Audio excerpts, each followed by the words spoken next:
ಮಾಜಿ ಶಾಸಕರು ಜೆ.ಕೆ. ಕೃಷ್ಣಾರೆಡ್ಡಿ ಅವರು ಕೈಲಾಸಗಿರಿ ಗುಹಾಂತರ ದೇವಾಲಯದ ಬಗ್ಗೆ ಸ್ವಲ್ಪ ಮಾತುಗಳನ್ನು ಮಾತಾಡಿದ್ದಾರೆ. ಅದಕ್ಕೆ ಇವತ್ತು ಒಂದು ಸ್ಪಷ್ಟ ಕೊಡ್ತೀನಿ ನಾನು.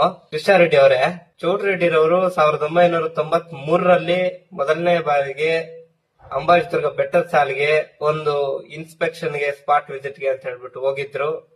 ಆ ಸಮಯದಲ್ಲಿ ಆ ಏಕಶಿಲಾ ಬೆಟ್ಟವನ್ನ ಅವ್ರು ನೋಡಿದ್ರು. ಒಂದು ದೇವಾಲಯವನ್ನ ನಿರ್ಮಾಣ ಮಾಡ್ಬೇಕು ಅಂತಕ್ಕಂತ ಒಂದು ಆಲೋಚನೆ ಅವ್ರಿಗೆ ಬಂದಿದ್ರಿಂದ 1994ರಲ್ಲಿ ಇದು ಚೆನ್ನಾಗಿ ನೆನ್ಪಿಟ್ಕೋಬೇಕು ನೀವು. ಕೃಷ್ಣಾರೆಡ್ಡಿ ಅವರು 1994ರಲ್ಲಿ ಗಂಗಾಧರೇಶ್ವರ ಸೇವಾ ಟ್ರಸ್ಟ್ ಅನ್ನ ಸ್ಥಾಪನೆ ಮಾಡಿ ಅನಂತರ ಅವರು ಬೆಟ್ಟವನ್ನು ಕೊರಿಯಲಿಕ್ಕೆ ಪ್ರಾರಂಭ ಮಾಡ್ತಾರೆ.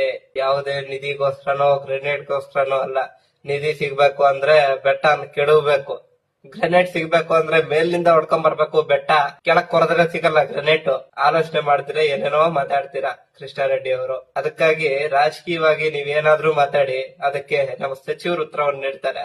ಅಷ್ಟು ಬಿಟ್ಟು ನಮ್ಮ ಚಿಂತಾಮಣಿ ಹೆಮ್ಮೆ ಆಗಿರ್ತಕ್ಕಂತಹ ಒಂದು ಕೈಲಾಸಗಿರಿ ಗುಹಾಂತರ ದೇವಾಲಯದ ಬಗ್ಗೆ ಯಾವುದೇ ಮಾತುಗಳನ್ನ ಮಾತಾಡೋದು ಸೂಕ್ತ ಅಲ್ಲ ಅಂತಕ್ಕಂಥದ್ದು ನನ್ನ ಬಯಕೆ. ತಾವು ತಮ್ಗಿಷ್ಟ ಬಂದಂಗೆ ಏನೇನೋ ಮಾತಾಡ್ತೀರಿ ಕೈಲಾಸಗಿರಿ ಬಗ್ಗೆ.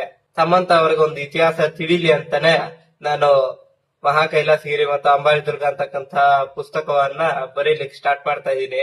ಅದು ಪಬ್ಲಿಷ್ ಆಗ್ತಾ ಇದ್ದಂಗೆನೆ ಒಂದು ಪ್ರತಿಯನ್ನ ನಿಮಗೆ ಕಳಿಸ್ತೀನಿ.